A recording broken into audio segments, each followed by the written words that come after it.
lawyer folks like got together and talked about this and got the society stuff.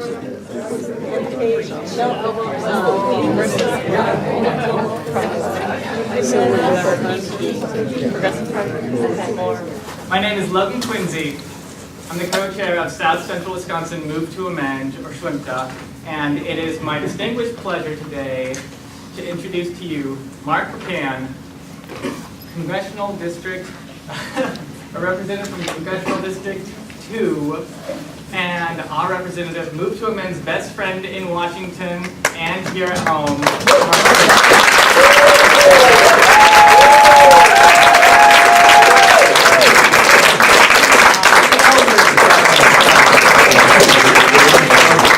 Well, thank you very much. I'm really glad to be here tonight with you. I'm just going to talk a little bit about the amendment because you all know about the amendment, and let's answer any questions I can try to answer for you about what's going on. As you know, this is a really interesting time to be in Washington. The shutdown, first time in 17 years, the hyper influence of the Tea Party. It's really nice to be back in Madison and not in Washington. Although there is one thing I think the Democrats and Republicans actually agree on right now is that at least we're not Toronto. So we thank Rob Ford for what he's doing. It makes us all look slightly better. I'm really glad to try to at least answer any questions you have and talk about what we're trying to get done. Don't forget Marion Barry. Marion Barry. All right, well, that's a few years back, though. We're living through Rob Ford. But two things let me kind of talk about. One, I just want to talk a little bit about another constitutional amendment, and then I'm going to come to this. And the reason I want to talk about both is I think there are two really important parts of what the bigger issue is, which is really getting a hold of our democracy, right? Making sure that everyone has a vote, that it counts, and that we've got the influence of big money out of campaigns. I mean, for me, those issues work together really well. And there's actually two constitutional amendments. I'm not going to keep doing constitutional amendments, although if you talk to John Nichols and Bob McChesney were in D.C., and Bernie Sanders and I appeared with them talking about their new book and about Move to Amend as well as the Right to Vote constitutional amendment. And John will make a really strong case why constitutional amendments, especially now, are real important, given that legislation isn't moving, and this is a way to actually organize from the grassroots, which is exactly what we're doing with Move to Amend. So John can make a really strong case. But we've got two different ones that are kind of moving that I'm working with. The one I'm just going to talk about a very little bit is the Right to Vote, a constitutional amendment that Representative Keith Ellison and I are doing. And what's really interesting about that one is if you go to become a citizen, when you take that test to become a citizen, there's a question that says, what's the most important right you have as an American citizen? And the answer to that question is the right to vote. Yet, in our Constitution, there is no explicit right to vote. It's certainly implied. There are amendments that bar discrimination, but there's no explicit right to vote. If you think about it, when the Constitution was written, 20% of the people could actually vote. White, male property owners over 21.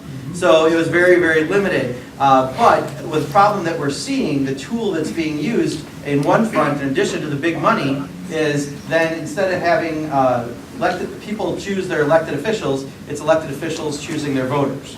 And that's what we're seeing across the country. So I think right now there's over 80 laws proposed in something like 31 states that somehow take away that ability to vote, whether it's making it shorter early voting, changing registration, photo ID laws, all the different things that we see that are out there. So the first constitutional amendment that Keith and I are working on specifically says that you have a right to vote in the Constitution. Why does it matter? Currently, if you live in one of these areas and one of these laws comes up, you have to prove that somehow it's inhibiting your right to vote. Rather than the opposite, if it was in the Constitution, it would be just the opposite. The state would have to prove that they're not inhibiting anyone's right to vote. So I think that in many ways I look at both of these as equally powerful in trying to regain our democracy. But I just want to talk about that one just very briefly because we're working with Fair Vote on that. We're working with Color of Change. We just did a program with Push Rainbow. Push Jesse Jackson's group on my Rainbow Coalition. Thank you, because now it's Push is what they lead with. We're working with them, and actually we're doing a follow-up call. So that one is on one arm that we're working on. The one that obviously people in this room, and I want to thank you for the efforts that you've all been doing on, because this truly is the grassroots-driven one, the one that we're trying to replicate some of those grassroots efforts on the other one, which is the move to amend. This is the one that Representative Rick Nolan from Minnesota also, for some reason, good folks in Minnesota we're working with on these amendments, and myself are working on. And this is the one that it basically says that a corporation is not a person, and that money is not free speech. And it's a very basic concept, but it would help us address the problems that we have with whether it be Citizens United or some of the other maneuvers that have brought in big money, and we're talking big money into campaigns. And I think the beauty of the move to amend model is that we really are doing this from the grassroots. We're doing this by having ballot measures in communities across the country, and we're proving that the public wants it. And I think it's a different model than we've seen in some other cases with other, whether it be a bill or a constitutional amendment. But I think that's a really effective way for us to put that out there. Because then we can start saying, well, look, this community, in this state, in this area, and you have it across the country, you can prove that there really is this need to take care of it. Now, the complexity that probably happens a little bit in Congress around this issue is there are a number, I think it might even be up to 8 different amendments that somehow deal with Citizens United.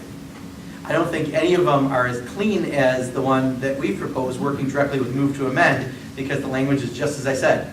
A corporation is not a person, money is not free speech. That's pretty simple. Others have various other degrees of slight nuances to it. But this is what we'd really want to deal with. In this room, again, we know the problem with big money. We know the problem with Citizens United and that big money. We just saw the presidential election, what happened with all those outside groups coming in with absolute huge amounts of money. And for us to, again, regain our democracy, 1, everyone has to have that ability to vote. And 2, we have to make sure that we've got control of our campaigns and they're not somehow affected in too great a manner by outside dollars. So that's the constitutional amendment. Right now, there haven't been a tremendous amount of movement on it. But again, any issue you tell me, I would give you that exact same answer. In Congress, there isn't movement on anything right now. We don't have a farm bill. We don't have a budget. We barely had a continuing resolution. We only do those months at a time these days. So there are real structural problems, period, right now with Congress, specifically with the Tea Party. I mean, having 30 or 40 hardcore, only say no Tea Party people that brought us to really shutting down government. I could talk at length about that if you want to talk about it, if you have questions, but it was an interesting time to be there during this first shutdown in 17 years. But what that means is it's really hard to have anything of substance happen through Congress.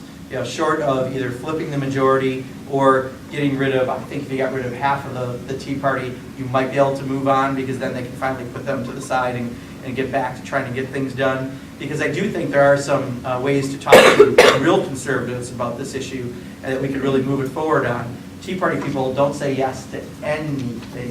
The only word in their vocabulary is no, and that's why we've had the problems that we've had in the shutdown. So that's all I really wanted to say. What I really want to do is take your questions and what I can try to answer in the time I've got. And again, I just want to tell you, I think the way we're doing this constitutional amendment is really key.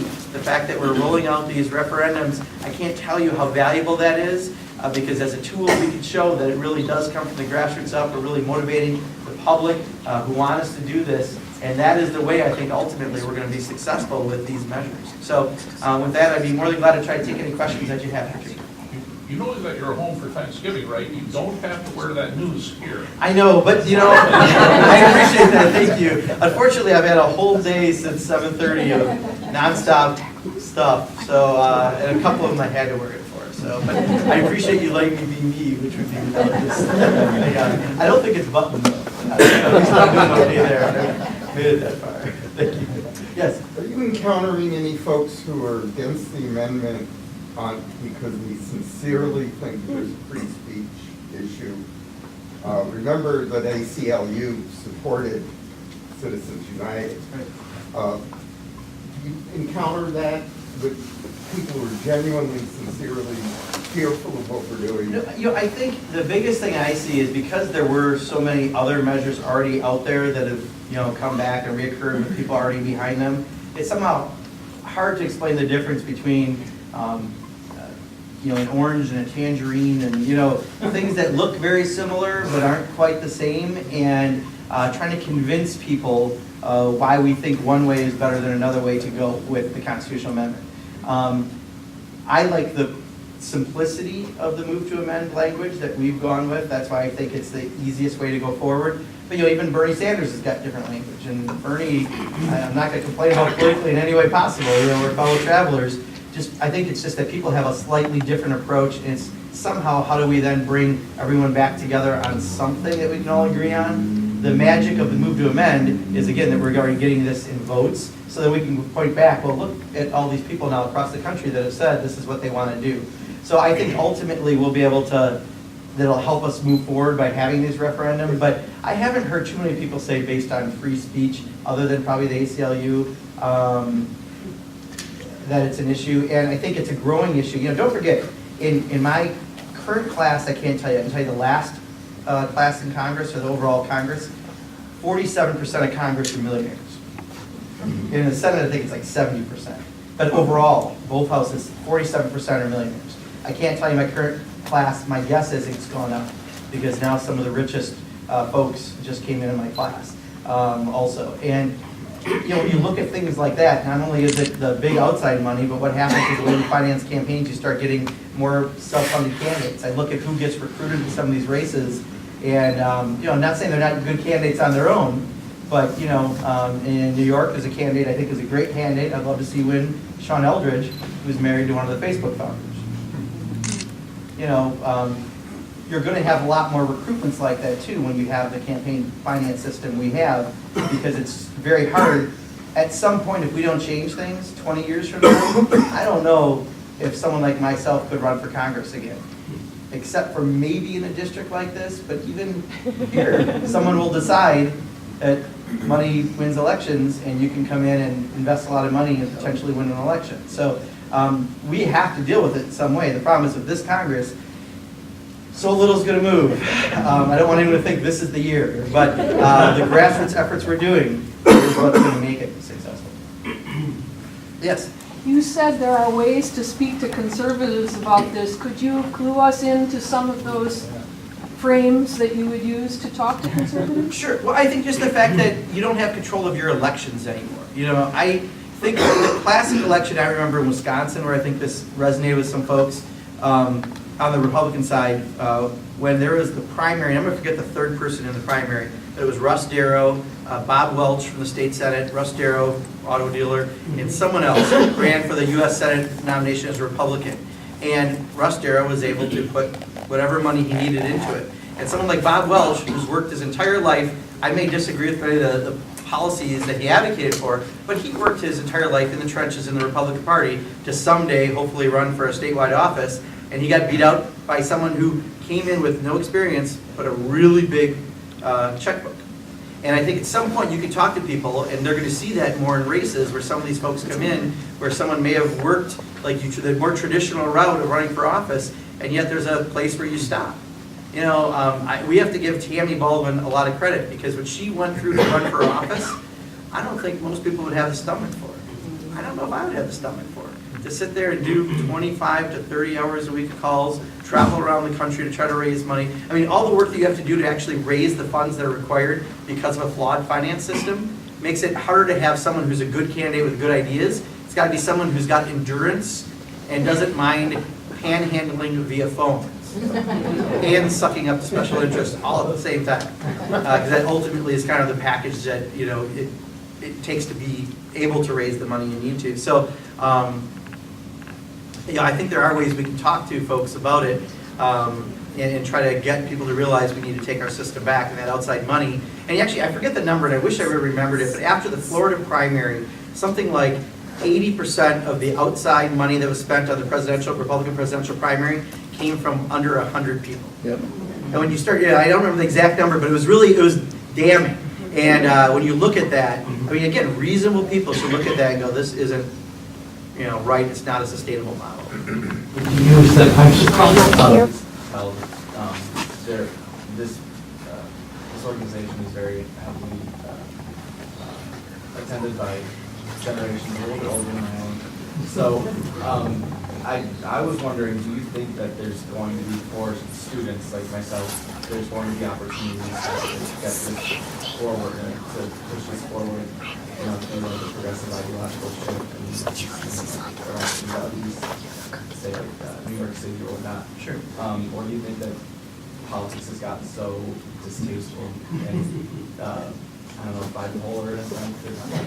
It's so polarized in a sense that we go with our generation is kind of at a loss. So I feel like we went to school in the 80s and it's not that long ago, so. Yeah, well, I think what you said, the second part what you said is really super relevant in that, the goal is, they want, just like with all the photo ID laws and things, they want, the politicians want to choose their voters rather than voters choosing their elected officials, right? So we're trying to decide who's going to decide about us so we can control the process. So whether it be the photo ID laws or just how they run the operation, they want to make good-meaning people go, God, politics, what a stinky, why would I even get involved with that? Why would I, and they want to turn people off. So you're right, they want to make it so disgusting that people go, why would I get involved? And if they don't get you involved, the younger community on a whole range of issues is out of sync with where the government's been. Marriage equality, let me give you that good example. We finally are up to 58% of the people in the country now support marriage equality. Under 30 years old, 81% support marriage equality.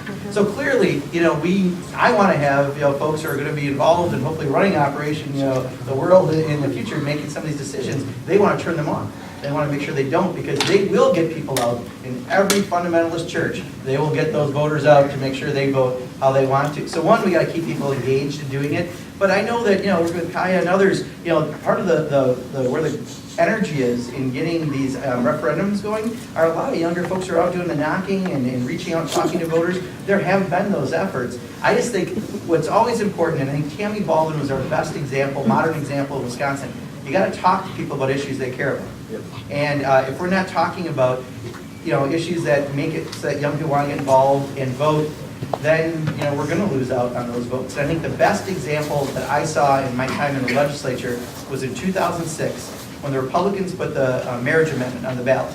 They clearly did it to try to get out conservative voters. They thought it was a brilliant strategy to bring out conservatives.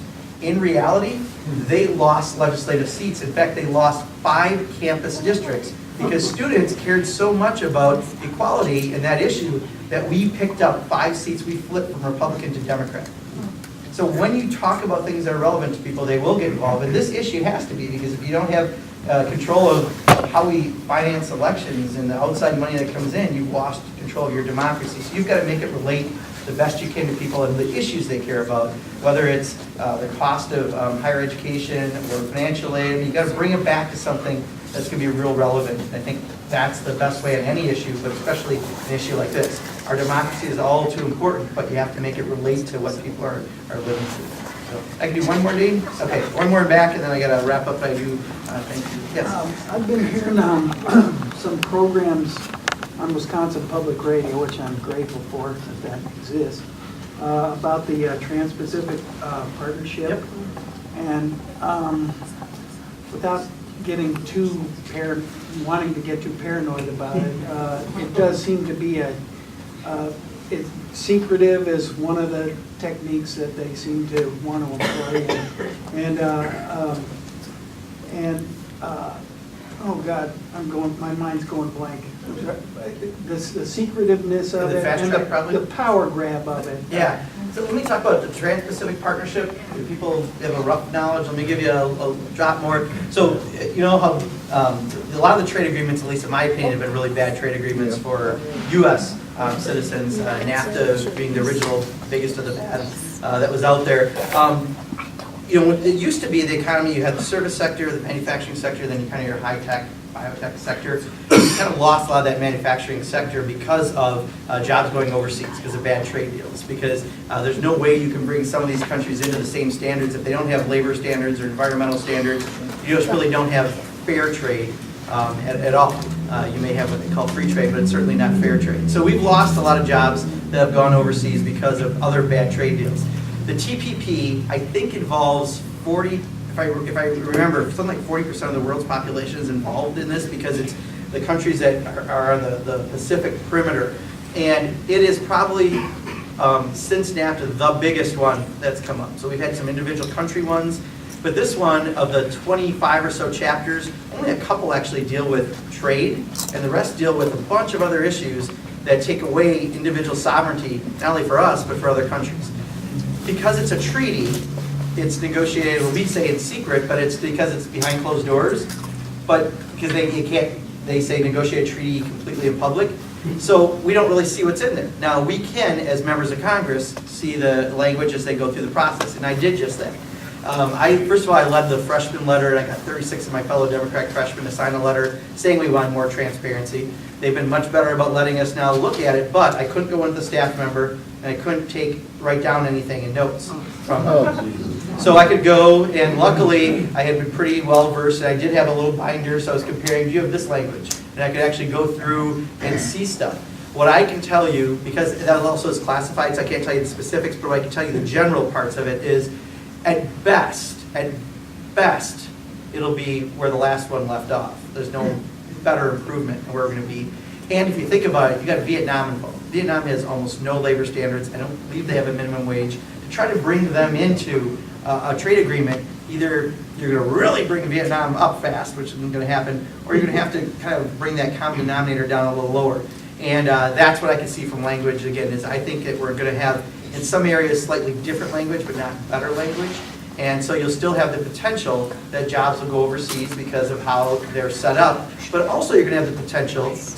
I looked at the labor side, because I do a lot of labor stuff in Congress, and I did the procurement side. And the reason I looked at the procurement chapter, so 2 of the 25 chapters I looked at, was I had a bill when I was in the legislature, the American Jobs Act, which is a Buy American bill, essentially, that you could make sure your tax dollars stayed in the U.S. We, for a while, had a call center for food stamps that went to India. So you'd call for food stamps in Wisconsin, and you kind of got routed halfway around the world to get an answer. And we didn't think that made sense. We wanted to keep the dollars here. There are chapters, the procurement chapter could make it, someone could contest a Buy American or a Buy Local law. So there are things like that that could directly affect not only our sovereignty, but our ability to have some of those preferences. So it's good reason to not necessarily be afraid of it, but be very aware of it. And then Congress normally would be able to, once we get the treaty, make changes, but there's a separate thing that happens. And I'm sorry I'm going long on this, but this is an issue I'm going to be working on a lot this year. So I've been, the main person in Washington who deals with this is from Wisconsin, Lori Wallach, with Public Citizen. So I've had a lot of conversations on this. The real one that's in front of us right now is fast track, because that would basically take away our ability to make many changes, because you speed this monster up to the point that you don't really have any proper oversight that Congress should have with any kind of a treaty. That one, now the good news is we just had a letter on the Democratic side. We got 151 House Democrats out of 200 to sign a letter basically saying we oppose fast track. And the Republican side got, I think, 27 people. But what's important about that is, I never thought I'd be advocating for separate but equal, but our kind of strategy on this issue is separate but equal. Democrats are working Democrats. We're talking to some Republicans who are working Republicans. Because I'm not going to convince my friend Jim Jordan. But I might have Ben Jones, who is worthless on this issue, convince some Republicans why they don't want it for other reasons. So we're working together to try to, for sure, not have fast track happen and have a real debate about this. But there are plenty of reasons when you see the language, and again, I haven't seen the final, but I saw what areas we haven't worked out yet, that you're going to see some real problems on an environmental side, on a labor side, on a sovereignty side, that'll be real significant. So that's Trans-Pacific Partnership. Is that okay, Dane? Yeah, we're good. I don't see a clock, so I don't know where I'm at. I didn't told where I'm supposed to go. But so let me just take one last question. All right. And then I'll wrap up. Yes. Could you tell us, Wisconsin citizens who really want a chance to vote on the move to amend the constitutional amendment in Wisconsin, with your insight into the state legislature, what strategies might you tell us that will get them to the tipping point beyond gathering every signature in the state? Sure. I mean, Chris Taylor is taking the lead, I believe, if I know right, in the legislature, and she's a smart, great, capable person. So that's good. I think any kind of bill that's going to go through, when you're dominated by Republican House, Republican Senate, Republican Governor, I think I just said the answer, right? You're going to have some Republican involvement in order to get this done. So one, I think you're going to have to reach out to some Republicans and convince them why it's important. And I think there is a case that, again, you can make to folks, but you have to find some of those allies to help sell the issue to their colleagues. But I would not count on and wait for the legislature to act on this. In the meantime, I would continue to do what you've done so well, which is go into these local communities and get it on local ballots, because every time you do that, suddenly you're in someone else's district and they just had another lopsided, overwhelming vote why they want to see this. I think those are really strong, and I wouldn't say that if you want to do your efforts on the state level, but my guess is, given the makeup of this legislature, that's a pretty heavy lift. So instead, what you might want to do is keep working on those local communities. And what's going to be on the ballot this spring? Do we know what communities? Lake Mills. Where else? Lake Mills, I heard. I think Wanakee. Wanakee, okay. And This is a whole bunch of them, actually. Okay, about 10 of them, okay. Yeah. So I work those efforts, because again, you're building it from the grassroots up, but eventually you're going to hit that critical mass. If you target some Republican districts and do this, then you can go to that rep going, look, if you're listening to your people, look what just happened. They all voted this way. That's another way to try it. But remember, nothing happens fast in government. I mean, federal government, oh my God, I feel like an upside down tortoise compared to at least here. But it's just a slow process. And when I passed compassionate care for rape victims, it took us 4 terms. It took about 6 years, but it was a 4-term period that we did it all. And we had to make a few slight adjustments to keep convincing people what it was and what it wasn't. But the real key was when we finally got, because I spent 12 of my 14 years with the Republican majority, don't forget, in the legislature, and we still got things done. I had to find a good Republican ally, and I did in Terry Musson. And we worked with the outside groups that did an amazing job on the issue. And when we found that ally, he was able to bring us, I think it was like 11 votes on their side, if I remember right, with almost every single Democratic vote. And we could pass it in the Republican legislature, a bill that made sure that we offered emergency contraceptives in every hospital in the state. You wouldn't have thought that was a likely thing to happen. It took a lot of time and a lot of work, but that's what this business is. You got to have that perseverance, and continuing to build those communities ultimately will bring us where we want to. So if you think you're not seeing me, there's a reason, because you're not seeing me, because unfortunately we're in Washington, sometimes not doing too much. But today was a very busy day. We're trying to get around, and we were looking forward to working with you on this and many other issues. And again, really appreciate you coming out tonight. So.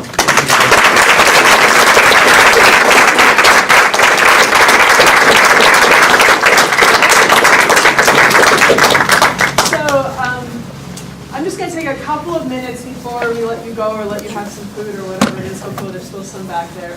To just say that we are really, the Move to Amend, South Central Wisconsin Move to Amend is really appreciative of all of the efforts that you've done in the federal Congress and just over the years fighting for an amendment to the Constitution, to make sure clear that corporations are not people with speech and for the right to vote, and just in general trying to have a more functional democracy. So just want to say thanks, and I think that I've always thought that you're very good at seeing the big picture and thinking holistically and getting to the root of the problem, and coupling that with the fact that you are willing to, not just willing to fight, but you really, really care about doing what's right, and you go out there and consistently fighting on the right side of issues. I'm glad to see you're still doing that, because I know that being in the federal Congress has got to be really hard to hold on to, severe court control. But I just say, for a personal level, I really appreciate that. I know that other folks in South Central Wisconsin Move to Amend really appreciate it, and we want to give you the certificate of appreciation that you put together. And I'll just read it so that everybody else can see what it says or hear what it says. It says, presented to Mark Pocan, for your efforts to amend the U.S. Constitution to make clear that corporations do not have constitutional rights and that money is not speech, for your dedication to undoing the Supreme Court's disastrous Citizens United decision, and for bravely standing up to powerful moneyed interests in order to fight for true democracy in this country. And obviously a whole bunch of us signed it, about as many as could fit on there. And we've got a little cow on there too that says, move to amend.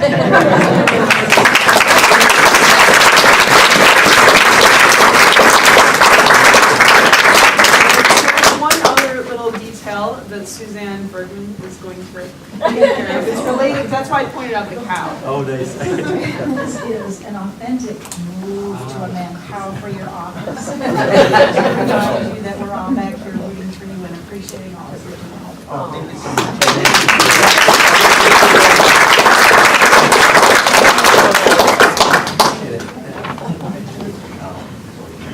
Oh, I was supposed to just make one more announcement, sorry. I was asked to announce that for folks, don't just run off. If you would like to stick around and talk a bit more about what's going on here locally in Wisconsin with Move to Amend, or I don't know if Mark is going to take off or should stay. Okay, so yeah. So anyway, but feel free to stay and help yourself to some food, and we'll have a little bit of a conversation. And thank you for coming.